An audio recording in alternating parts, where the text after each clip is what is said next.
Hello friends, तो YouTube के इस मंच पर आप सभी का स्वागत है। मैं हूं डॉक्टर CB यादव, राजस्थान विश्वविद्यालय के लोक प्रशासन विभाग से फैकल्टी हूं और आज हम चर्चा करेंगे मित्रों असिस्टेंट प्रोफेसर के इंटरव्यू के एक विशेष पार्ट, जो उसका सबसे अहम पार्ट भी मैं मानता हूं, वो है रिसर्च एप्टीट्यूड या शोध से संबंधित क्वेश्चन, या फिर जो स्टूडेंट PhD है तो PhD या PhD कर रहे हैं तो उनके सामने जो क्वेश्चन किस तरह के आते हैं उन पे एक संक्षिप्त सी मैं आपसे चर्चा करूँगा।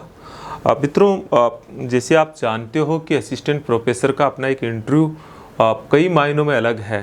सामान्यतः जब इंटरव्यू की बात आती है तो विद्यार्थी यही सोचता है कि इंटरव्यू तो इंटरव्यू है, जहाँ जाकर के कुछ बात करना है, बोलना है, जो कोई क्वेश्चन पूछेंगे उनका आंसर देना है। नहीं, ऐसा नहीं होता है। बेसिकली इंटरव्यू अपने आप में एक वैज्ञानिक तकनीक है जिसके माध्यम से आपके भीतर छुपे हुए एप्टीट्यूड और स्किल की पहचान होती है। साथ साथ में व्यक्तित्व का परीक्षण भी होता है कि ये इस पद के लिए ये जो कैंडिडेट है वो सूटेबल रहेगा या नहीं रहेगा। लेकिन इंटरव्यू अपने आप में अलग अलग क्षेत्र होते हैं। जैसे सिविल सर्विसेज का इंटरव्यू, ज़्यादातर जब इंटरव्यू की चर्चा होती है तो सिविल सर्विसेज के इंटरव्यू या फिर इंडस्ट्रीज के भीतर इंटरव्यू उनकी चर्चा होती है और उन्हीं के संदर्भ में हम एक आउटलाइन लेकर के तैयारी शुरू कर देते हैं। मित्रों, असिस्टेंट प्रोफेसर या कॉलेज व्याख्याता के जो इंटरव्यू है वो बहुत हद तक, मैं ये छोटी बात नहीं कर रहा, अपने आप में एक बहुत आप लिख लीजिए इस बात को, बहुत हद तक ये इंटरव्यू अलग मायनों में होते हैं। कैसे होते हैं? क्योंकि जो साक्षात्कार होते हैं उनमें हम कहते हैं कि व्यक्तित्व का परीक्षण करना, लेकिन असिस्टेंट प्रोफेसर के इंटरव्यू में सिर्फ व्यक्तित्व का परीक्षण ही नहीं होता, बल्कि आपके स्किल और आपके एप्टीट्यूड का भी परीक्षण होता है। क्योंकि असिस्टेंट प्रोफेसर कोई जनरलिस्ट सेवा नहीं है, यह अपने आप में एक विशेषज्ञ सेवा है, एक स्पेशलिस्ट सर्विस है। आप इंटरव्यू के भीतर मोटे तौर पर 4 बातें परीक्षण होती है। जैसे एक तो हम सब लोग जानते ही हैं कि ओवरऑल एक पर्सनैलिटी होती है, उसका टेस्ट होता है, लेकिन इसके साथ साथ में नॉलेज, इसको चाहे कोई कितना भी ठुकराए लेकिन ये बहुत महत्वपूर्ण होता है। और असिस्टेंट प्रोफेसर के लिए तो ये बहुत महत्वपूर्ण है, क्योंकि मैंने पहले भी बताया कि ये अपने आप में एक स्पेशलिस्ट क्षेत्र है, तो नॉलेज अपने आप में महत्वपूर्ण है। हाँ, इतना ज़रूर है कि इंटरव्यू के भीतर जो नॉलेज होता है वो फैक्चुअल नॉलेज कम और एनालिटिकल पार्ट ज़्यादा देखा जाता है। हम ये कह सकते हैं कि फैक्चुअल और एनालिटिकल का जो हिस्सा है वो 20 प्रोपोर्शन 80 के आसपास रहता है। मतलब आपको हर चीज़ का कितना डीपली जाकर के आप उसका विश्लेषण कर सकते हो, और उसमें इंटरडिसिप्लिन अप्रोच का मतलब होता है एक टॉपिक को आप अन्य समस्याओं से कैसे कनेक्ट कर सकते हो, ये उसका एक टेस्ट है। और फिर तीसरा होता है टीचिंग स्किल, जो इसका एक महत्वपूर्ण पार्ट है, जिसमें आपसे बोर्ड वर्क करवाया जाता है। लेकिन इन सब के बावजूद भी जो सबसे महत्वपूर्ण पार्ट होता है वो होता है रिसर्च एप्टीट्यूड। आपको पता है इस बात का कि जो हायर एजुकेशन होती है, जो उच्च शिक्षा होती है, जिसमें आपको पढ़ाना होता है, अध्यापन कराएंगे आप आगे जाके, वो जो स्कूलिंग एजुकेशन है उससे बहुत हद तक अलग है। स्कूलिंग एजुकेशन में हम विद्यार्थियों को सिर्फ टीचिंग करवाते हैं, नॉलेज डिलीवर करते हैं, लेकिन हायर एजुकेशन में सिर्फ नॉलेज डिलीवरिंग नहीं होती। हायर एजुकेशन में नॉलेज डिलीवरिंग से ज़्यादा काम होता है रिसर्च करवाना और रिसर्च के लिए प्रेरित करना या खुद रिसर्च करके आगे बढ़ना। हायर एजुकेशन केवल पढ़ाने का ही काम नहीं है, बल्कि खुद भी उतना ही पढ़ करके आगे बढ़ने का काम है। इसीलिए आपने देखा होगा कि हायर एजुकेशन में या असिस्टेंट प्रोफेसर के अध्यापन के समय बहुत कम होता है। एक असिस्टेंट प्रोफेसर मैक्सिमम एक वीक में 16 आवर अध्यापन करवा सकता है, मतलब पर डे लगभग 2 आवर और 2.5 आवर। तो बाकी फिर सैलरी क्यों देते, इतनी बड़ी बड़ी सैलरी क्यों देते हैं? इसलिए देते हैं क्योंकि वो रिसर्च करें और रिसर्च करवाएं। बहुत आपने देखा होगा कि जो प्रोफेसर्स होते हैं, असिस्टेंट प्रोफेसर्स होते हैं, वो अन्य विद्यार्थियों को भी रिसर्च करवाते हैं। और इसीलिए असिस्टेंट प्रोफेसर के चयन में रिसर्च एप्टीट्यूड, रिसर्च का नॉलेज, और अभी न्यू एजुकेशन पॉलिसी के भीतर तो आपने देखा भी होगा कि उसमें ये तय कर दिया गया है कि आने वाले समय में जो PhD किए हुए विद्यार्थी ही इसके लिए एलिजिबल होंगे।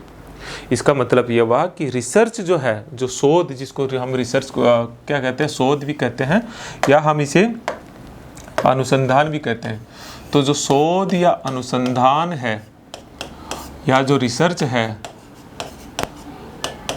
वो एक महत्वपूर्ण कड़ी मानी गई है, किसका? किसका? हायर एजुकेशन का। ध्यान दीजिए।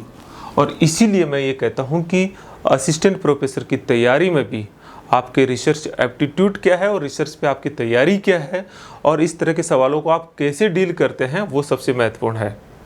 इस तरह के सवाल शुरुआती दौर में नहीं आते हैं। इंटरव्यू जब लगता है कि कैंडिडेट सीरियस है तो फिर जो साक्षात्कार करता है वो इस तरह के क्वेश्चनों में चला जाता है और यही क्वेश्चन जो है, जो एक्स्ट्रा ऑर्डिनरी मार्क्स होते हैं, उनको डिसाइड करते हैं।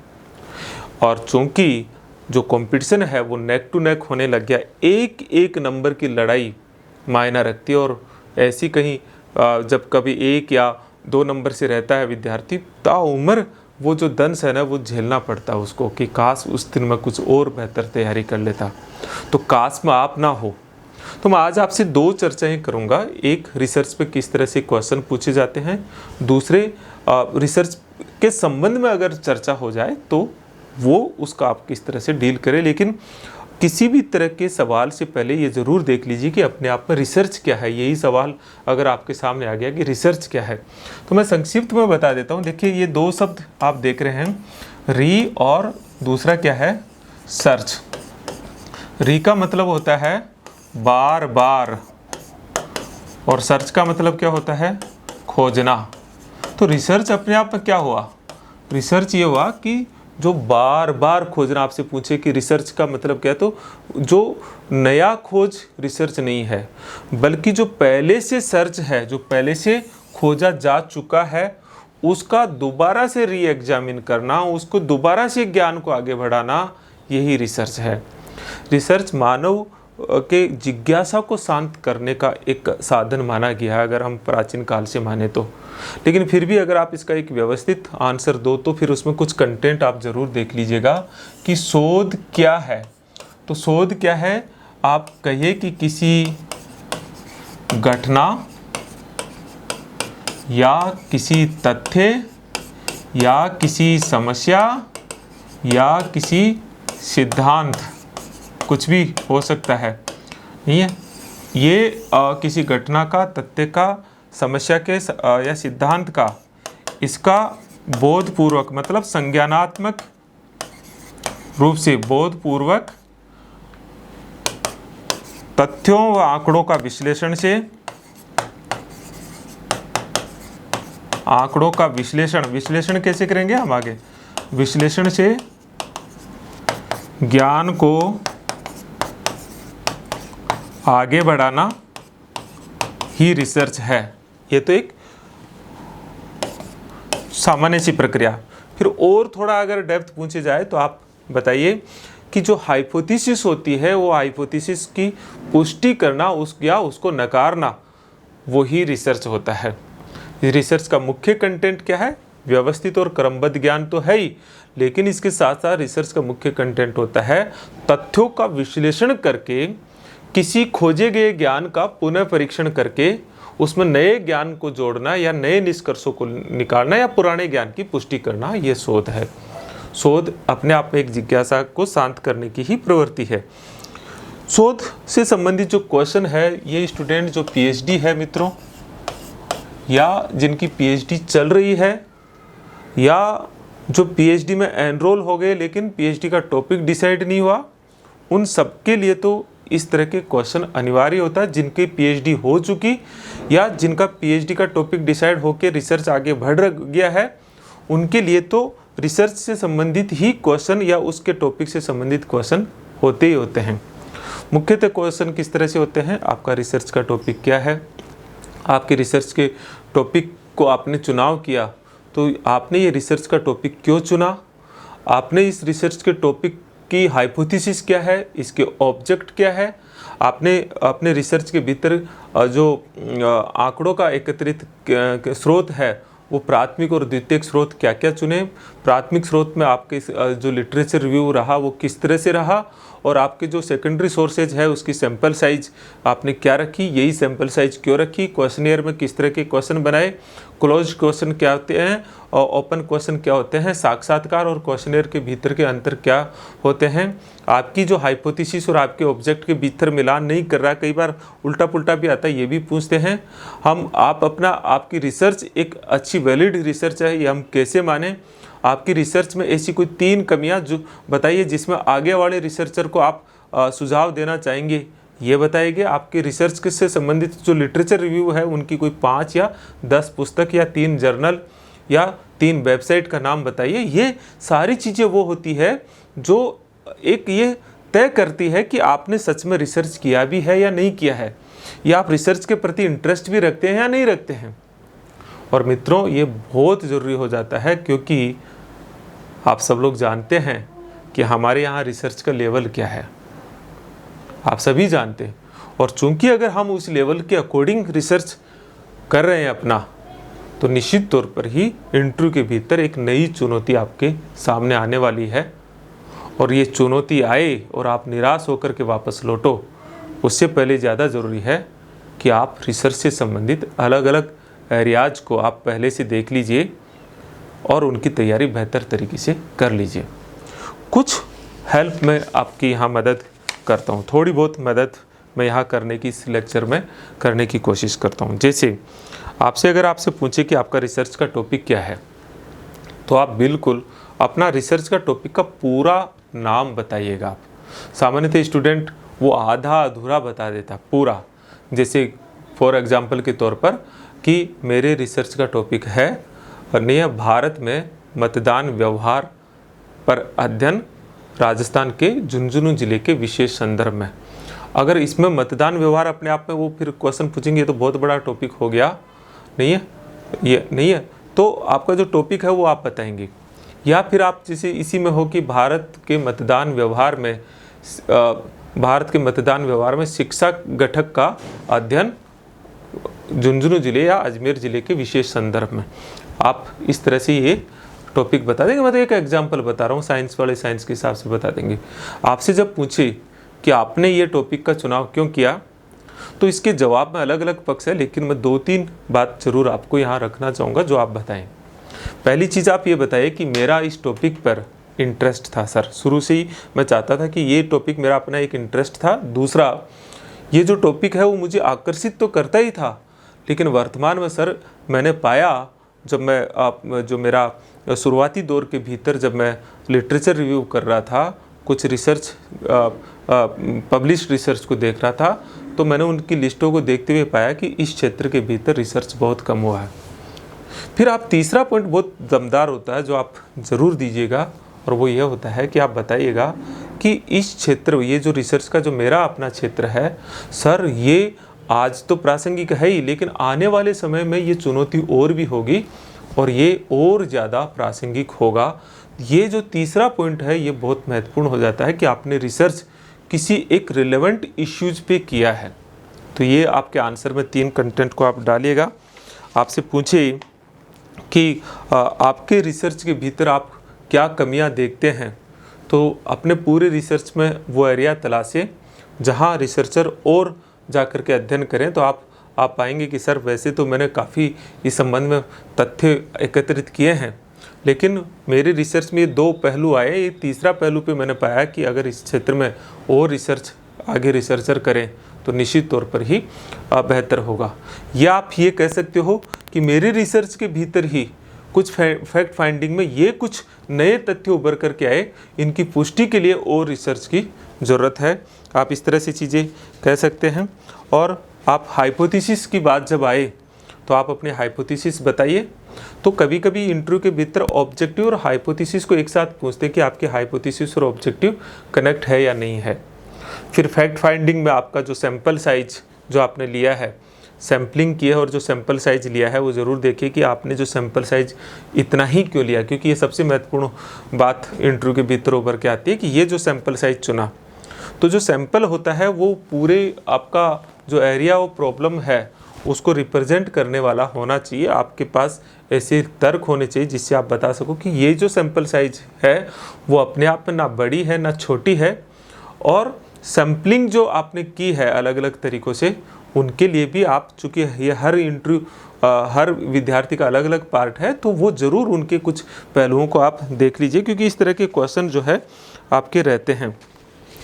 फिर कुछ महत्वपूर्ण चीज़ें और है जो शोध से संबंधित चीज़ें जब बातें चल जाती है तो एक क्वेश्चन ये भी पूछा जाता है कि वर्तमान की जो शोध है, भारत में जो शोध हो रही है, या आप देखते हो कि रिसर्च किस तरह से हो रहा है, तो भारत में जो रिसर्च का जो स्तर है वो किस रूप में देखते हैं। तो आप बताइए कि सर वैसे तो आप निरंतर न्यू एजुकेशन पॉलिसी के पश्चात इस दिशा में सुधार हो रहा है, लेकिन फिर भी भारत में शोध के स्तर में और गुणवत्ता लाने की ज़रूरत है। तो सवाल उठता है कि किस तरह की कमियां हैं। तो आप बताइए कि जो एक रिसर्च एथिक्स होती है, वो रिसर्च एथिक्स भारत में या हमारे रिसर्च में कम देखने को मिलती है, और रिसर्च एथिक्स पे जनरली मित्रों क्वेश्चन आ जाता है। तो रिसर्च एथिक्स क्या होती है कि रिसर्च की भी अपनी एक एथिक्स होती है रिसर्च करते समय, कि उन मापदंडों को पालन करना ही चाहिए। फॉर एग्जाम्पल मैं कुछ चीज़ें बता देता हूँ, जैसे गोपनीयता। आप साक्षात्कारकर्ता में जो साक्षात्कारकर्ता का नाम कहाँ से आप अगर वो नहीं बताना चाहते हैं, नहीं उजागर करना चाहते हैं, तो आप उनका नाम गोपनीय रखिए। अपने रिसर्च के भीतर गोपनीयता है। किसी से साक्षात्कारकर्ता से आप डेटा सैंपल कर रहे हो तो परमिशन ले, सहमति ले। किसी का मैटर अगर आप ले रहे हो, किसी की बुक का कोटेशन आप उठा रहे हो, तो उससे आप अप्रूवल या सहमति लें। तो ये भी एक रिसर्च एथिक्स है। मैटर को कॉपी पेस्ट ना करें, आपकी अपनी मौलिकता हो। डेटा आपने एकत्रित किया, उन डेटा की अपनी एक विश्वसनीयता हो। और सबसे बड़ी बात रिसर्चर की, जो सबसे खूबसूरत खूबी रिसर्चर की ये भी पूछ ली जाती है, जो एथिक्स से भी जुड़ी हुई है, वो है ऑब्जेक्टिविटी। एक रिसर्चर पूर्वाग्रह से ग्रसित नहीं होना चाहिए।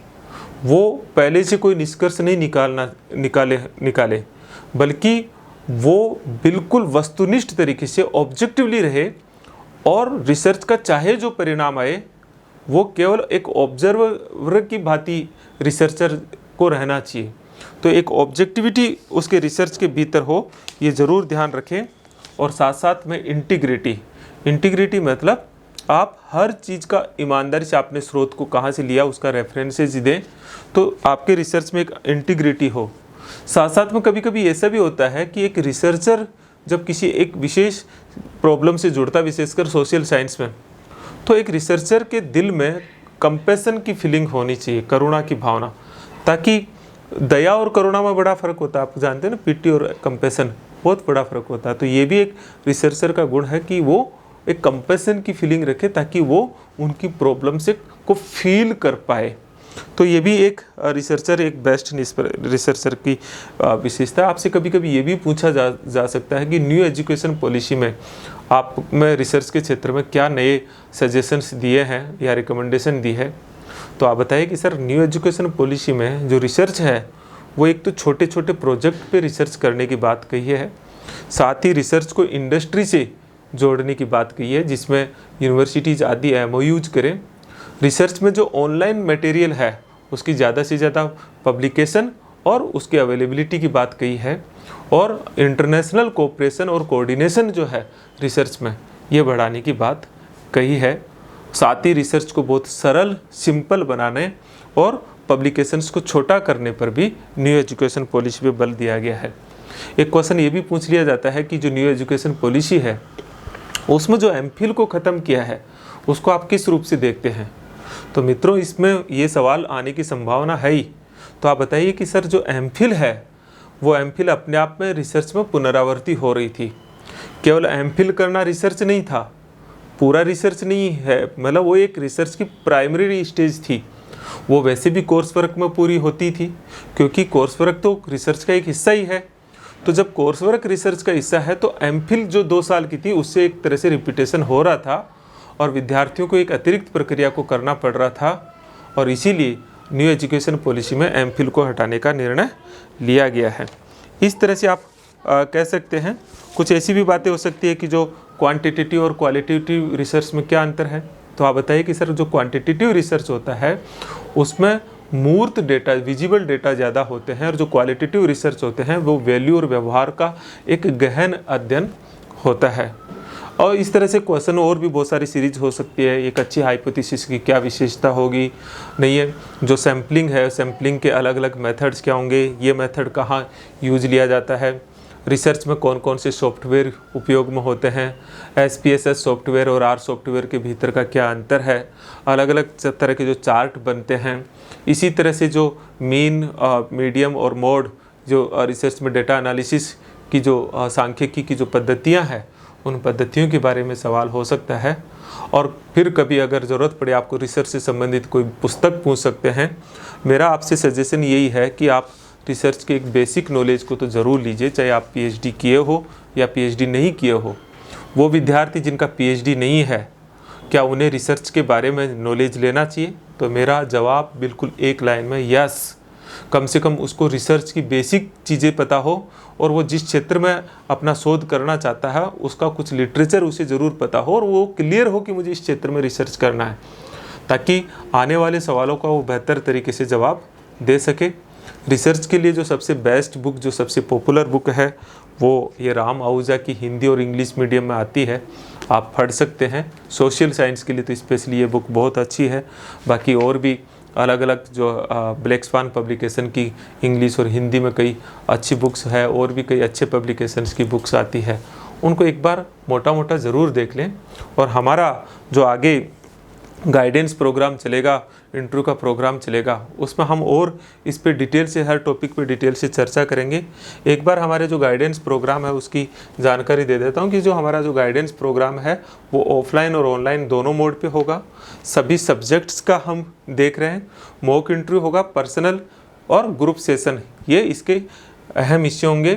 कुछ महत्वपूर्ण बातें मैं आपको बता देता हूँ कि ये जो ऑनलाइन इंटरव्यू जो हमारा इंटरव्यू प्रोग्राम है, वो ऑफलाइन इंटरव्यू प्रोग्राम जो जैनित इंस्टीट्यूट है नेट और असिस्टेंट प्रोफेसर के लिए है, आप उसके कैंपस में हम देखेंगे, जो लक्ष्मी मंदिर सिनेमा के पीछे रामा एनक्लेव में है। ऑनलाइन प्लेटफॉर्म के लिए CB कैंपस ऐप आप गूगल प्ले स्टोर पर डाउनलोड कर लें, और कई इंटरव्यू जो 1-to-1 सेशन और वो उस ऐप में ही है व्यवस्था, वहाँ पे हो जाएगा। इसी तरह से जो हमारा जो इंटरव्यू प्रोग्राम है उसके टोटल 5 महत्वपूर्ण स्टेजेज है। एक ओरिएंटेशन प्रोग्राम है जो 5 से 6 घंटे का आपको किसी एक निश्चित डेट को अलग अलग बैचेज को हम देंगे, जहां जो एक्सपर्ट्स है, स्पेशली जो एकेडमिशियन है, जो कि किस तरह के एक इंटरव्यू का ओरिएंटेशन जो सबके लिए ज़रूरी है, जैसे रिसर्च भी उसका एक पार्ट है, टीचिंग स्किल भी उसका एक पार्ट है, कैसे क्वेश्चंस है, एक्सपीरियंस शेयरिंग है, वो होगी। एक 1-to-1 सेशन जो बहुत ज़रूरी होता है, क्योंकि इंटरव्यू जो होता है वो कोई ऐसा क्लासरूम प्रोग्राम नहीं हो सकता। हर स्टूडेंट का एक अलग बायोडाटा है, अलग उसकी एकेडमिक जर्नी है, उसकी अलग ज़रूरतें हैं। उसके हिसाब से लगभग 30 से 40 मिनट उसका एक उससे 1-to-1 सेशन में उसके इंटरव्यू के एरिया पे उसके किस तरह के क्वेश्चंस का क्या जवाब हो, उस पर हम चर्चा करेंगे। मुख्यतः ये चर्चा मेरे माध्यम से ही ज़्यादा होती है। एक ग्रुप सेशन होता है जो मुख्यतः टीचिंग स्किल के लिए, जो आपका टीचिंग स्किल है, जो बोर्ड वर्क है, उसके लिए एक ग्रुप सेशन, जिसमें आपकी टीचिंग स्किल और दूसरों की टीचिंग को देख करके और उस पर उसका एक मूल्यांकन करके उसको कैसे दूर कर सकते हैं। तो एक 1-to-1 सेशन, एक ग्रुप सेशन, एक एक्सपर्ट पैनल जो आपका सब्जेक्ट है प्रॉपर, उसमें किस तरह के एनालिटिकल क्वेश्चन और कौन सा रिसर्च का जो कौन सा आपके क्वेश्चंस का एरिया हो सकता है, उस पर थोड़ी सी एक आपसे मीटिंग करवाएंगे। और एक मॉक इंटरव्यू जो एक्सपर्ट पैनल के साथ में रहेगा। जैनित कैंपस से पास में कोई होटल वगैरह जहाँ कोई भी बढ़िया अकोमोडेशन होगा, वहाँ पे हम देखेंगे। और कुछ 5-7 पेज का जो कुछ सबके लिए कॉमन जो नोट्स हो सकते हैं वो है। एडमिशन कैसे ले सकते हैं आप? CB कैंपस ऐप में आप जाइए गूगल प्ले स्टोर पे, और वहाँ पे आप स्टोर में जा कर के जो असिस्टेंट प्रोफेसर इंटरव्यू का आपका एक कोर्स बना हुआ है उसको आप परचेज करके आप एडमिशन ले लेंगे। हमारे पास डिटेल्स आ जाएगी। और फिर भी किसी तरह की कोई अगर समस्या हो तो मैं मेरा पर्सनल नंबर ही दे रहा हूँ, कॉल नहीं कीजिएगा, आप इस पर टेक्स्ट मैसेज कर दीजिए, या ज़रूरत पड़े तो व्हाट्सअप कर सकते हैं ज़्यादा से ज़्यादा 9887898181। इस पर आप कॉल करके टेक्स्ट मैसेज या व्हाट्सअप करके आप मुझसे आप संपर्क कर सकते हैं। तो इस तरह से एक पूरा हम कोशिश करें कि एक बेहतरीन प्रोग्राम के माध्यम से हम आपके इंटरव्यू आपकी तैयारी को एक सही दिशा दे सके और आप इंटरव्यू में एक बेहतरीन परफॉर्मेंस दे करके एक बेहतरीन सेवा, असिस्टेंट प्रोफेसर बहुत बेहतरीन सेवा है, इसकी ग्रेड पे आपके IAS RAS से बहुत ज़्यादा है। साथ साथ में इसमें आगे बढ़ने की अपॉर्चुनिटी मैंने एक वीडियो में बता रखा है, बहुत शानदार है। एक ऐसा कैरियर जिसमें आप अध्यापन और ये तो करवाएंगी, लेकिन अपना निरंतर डेवलपमेंट करना, मैंने आपको बताया ना कि रिसर्च करना, अपना निरंतर डेवलपमेंट करना, और इसके लिए सरकार आपको इतना बड़ा प्लेटफॉर्म देती है, सामाजिक प्रतिष्ठा सब कुछ है ही। तो निश्चित तौर पर एक शानदार कैरियर का एरिया है और आप जानदार तैयारी इस क्षेत्र में कीजिएगा। होप आप सब कुछ ऐसा आप सब कुछ बहुत मन लगा के मेहनत से ऐसा करेंगे और फिर भी हम इसी इंटरव्यू प्रोग्राम के दौरान मिलेंगे और भी किसी तरह की जो बहुत सारी चीज़ें रहेगी वो हम मिल करके चर्चा करेंगे और आपकी इंटरव्यू की तैयारी को एक निश्चित तौर पर एक बेहतरीन दिशा देने की ईमानदार कोशिश करेंगे। चलिए, थैंक यू वेरी मच मित्रों।